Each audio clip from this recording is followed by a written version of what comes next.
الذین یذکرون اللہ قیاما وقعودا وعلی جنوبہم ویتفکرون فی خلق السماوات والارض. عقل رکھنے والوں کی تعریف کرتے ہوئے فرمایا ہے کہ یہ وہ لوگ ہیں جو اللہ تعالیٰ کا ذکر کرتے ہیں کھڑے بھی، بیٹھے بھی اور لیٹے بھی، اور آسمانوں اور زمین کی تخلیق کے بارے میں غور کرتے ہیں. اور رسول اللہ صلی اللہ علیہ وسلم نے فرمایا لِكُلِّ شَيْءٍ ثَقَالَةٌ وَثَقَالَةُ الْقَلْبِ ذِكْرُ اللَّهِ، کہ ہر شے کی ایک چیز ثقل کرنے والی ہوتی ہے، یعنی چمکانے والی ہوتی ہے، اور قلوب کو چمکانے والی چیز اللہ کا ذکر ہے. ذکر کے معنی لغت میں یاد رکھنا ہے، اس کا مقابل نسیان یعنی بھول جانا ہے. یاد رکھنا دو طرح سے ہوتا ہے، ایک صوری اور ایک حقیقی. صوری زبان سے یاد کرنے اور نام لینے کو کہتے ہیں، اور حقیقی ادائے حقوق کو کہتے ہیں. ذکر لسانی یعنی زبان سے یاد کرنا بھی ذکر اللہ کا ایک فرض ہے مگر ناقص، اور ذکر حقیقی ذکر اللہ کا فرض کامل ہے. اگر دونوں جمع ہو جائیں یعنی ادائے حقوق کے ساتھ ذکر لسانی بھی ہو تو سبحان اللہ درجہ اکمل ہے. غرض کوئی خیر دنیا و آخرت کی نہیں ہے جو ذکر اللہ میں نہ آ گئی ہو. یہ جو بار بار عرض کرتا ہوں کہ اپنے سوچ کا رخ موڑنے کی ضرورت ہے کہ دن رات ہم جو دنیا کے کاموں اور دنیا کی راحتوں اور اس کی لذتوں کے خیال میں مگن رہتے ہیں، ان خیالات کا رخ اللہ جل جلالہ کی طرف، اللہ تبارک و تعالیٰ کے ذکر کی طرف اور اللہ تبارک و تعالیٰ کی نعمتوں کی طرف موڑنا چاہیے. اور اس رخ موڑنے کے نتیجے میں انشاءاللہ اللہ تبارک و تعالیٰ سے دن بدن قرب حاصل ہوگا. اللہ تبارک و تعالیٰ ہمیں آپ کو سب کو اس کی توفیق عطا فرمائے. لیکن یہ جیسا پہلے بھی عرض کیا تھا، یہ ایک لمحے میں، ایک دن میں، ایک دم سے یہ بات نہیں ہوتی، کیونکہ انسان کے خیالات جو ہیں وہ اس کے اختیار میں نہیں ہوتے. سر و بیشتر غیر اختیاری طور پر خیالات آتے رہتے ہیں. لیکن اللہ تبارک و تعالیٰ کی سنت یہ ہے اور تجربہ بھی یہ ہے کہ جس چیز کی اہمیت زیادہ ہوتی ہے اور جس سے محبت زیادہ ہوتی ہے اس کا خیال زیادہ آتا ہے. اگر انسان کو اپنے پیسے کمانے کی اہمیت ہے دل میں، اور دنیاوی راحت و آرام کی اور لذتوں کی اہمیت دل میں ہے، تو اسی کے خیالات زیادہ آئیں گے. کسی شخص سے، کسی ذات سے، کسی کام سے، کسی چیز سے محبت ہے تو اس کے خیال زیادہ آئیں گے. تو اللہ تبارک و تعالی کے حضور پیش ہونے اور اللہ تبارک و تعالی کے سامنے جواب دہ ہونے کی اہمیت جب دل میں بیٹھے گی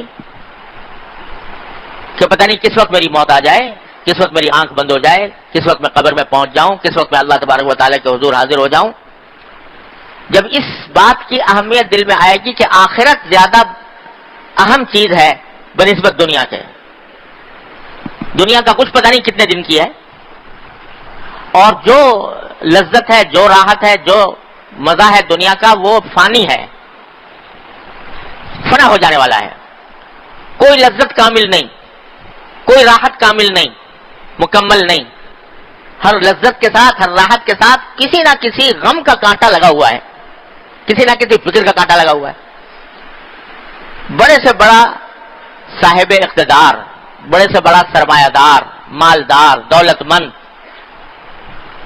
جس کو دنیا کی ساری راحتیں بظاہر میسر ہیں، لیکن اس کو بھی غم سے اور فکر سے چھٹکارا نہیں. بلکہ عام طور سے دیکھا گیا جتنا زیادہ آدمی کی دولت ہوتی ہے، جتنی جائیدادیں ہوتی ہیں، جتنا تجارت وسیع ہوتی ہے، کاروبار بڑا ہوتا ہے، اتنے ہی غم زیادہ ہوتے ہیں، اتنی ہی فکریں زیادہ ہوتی ہیں. پھر نہ جائے، یہ نہ ہو جائے، وہ نہ ہو جائے. ہر رات، دن رات آدمی اس فکر میں مبتلا رہتا ہے. تو دنیا کی نہ کوئی راحت مکمل اور نہ کوئی لذت مکمل ہر ایک کے ساتھ غم کا، فکر کا کانٹا لگا ہوا ہے.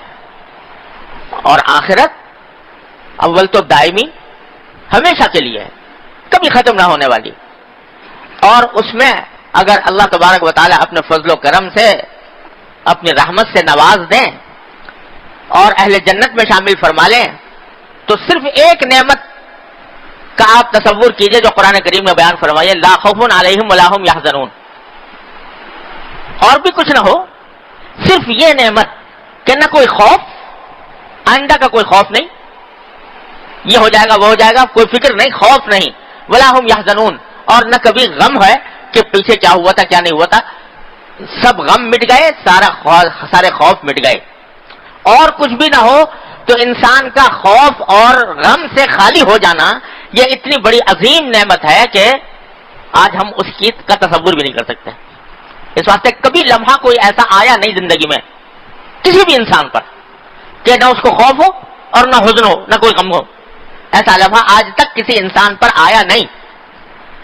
تو جب ایسی کیفیت ہو جائے کہ نہ خوف ہو، نہ حزن ہو، نہ غم ہو، تو اور یہ نعمت ہی اتنی بڑی ہے کہ کچھ اس کا حد و حساب نہیں. تو اگر اللہ تبارک و تعالیٰ آخرت کی اہمیت دل میں ڈال دے، جس کو قرآن کریم نے فرمایا کہ وہ تؤثرون حیات الدنیا والآخرۃ خیر وابقی، تم دنیاوی زندگی کو ترجیح دیتے رہتے ہو ہر وقت، حالانکہ آخرت خیر بھی ہے، یعنی سراپا خیر ہے، اس میں کوئی شر کی آمیزش نہیں، راحت ہی راحت ہے، لطف ہی لطف ہے، اور لذت ہی لذت ہے.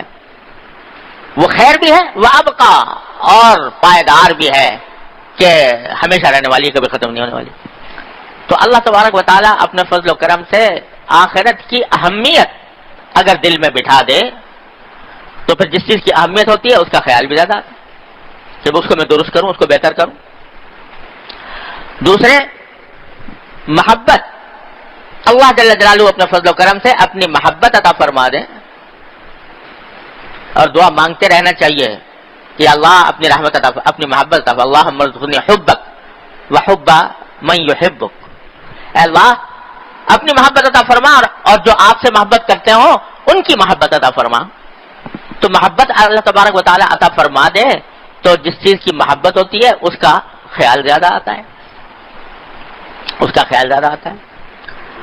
تو اس لیے دو چیزیں ضروری ہیں اپنے خیالات کا رخ تبدیل کرنے کے لیے، ایک آخرت کی اہمیت اور دوسرے اللہ تبارک و تعالیٰ کی محبت.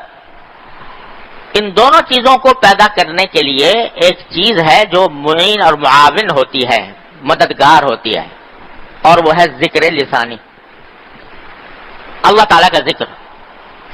جتنا جتنا اللہ تعالیٰ کا ذکر کیا جائے گا اتنا ہی اللہ تبارک و تعالیٰ سے قرب بڑھے گا.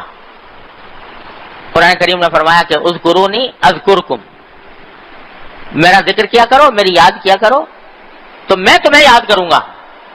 جب اللہ یاد کرے، اللہ تبارک و تعالیٰ یاد کرے کسی کو تو پھر اس کو اپنا قرب بھی عطا فرمائیں گے. اس لیے اس بات کو کہ اللہ تعالیٰ نے دونوں یہ جو آیتیں پڑھی سورہ آل عمران کی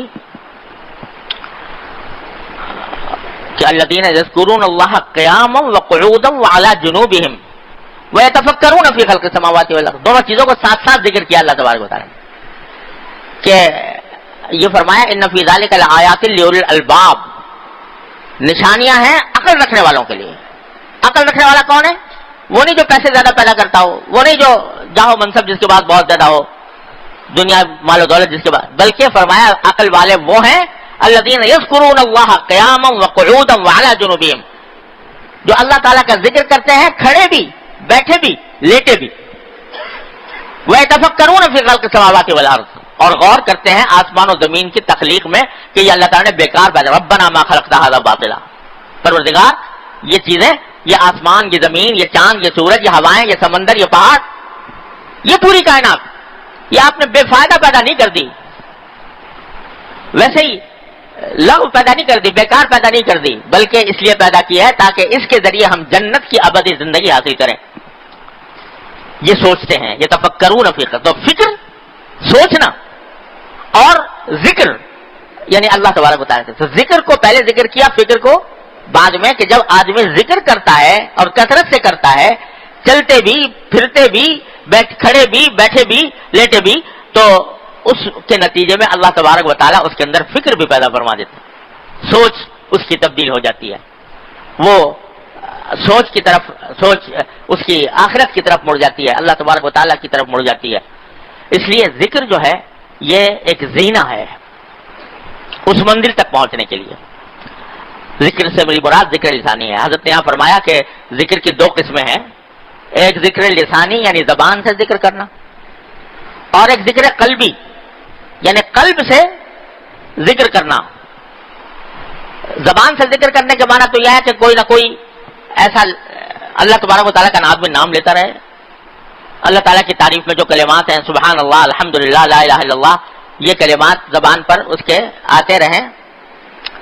اور ذکر قلبی کے معنی یہ ہے کہ اس کا دل اللہ تبارک و تعالیٰ کی طرف لگا ہوا ہو، اور اس کا مظاہرہ اس طرح ہوتا ہے کہ جتنے اس کے ذمہ حقوق ہیں سب ادا کرے، اللہ تعالیٰ کے حقوق ادا کرے، اپنے بندوں کے جو حقوق اللہ تبارک و تعالیٰ نے اس کے ذمہ رکھے ہیں ان کو ادا کرے، اور اللہ کی رضا کے لیے ادا کرے۔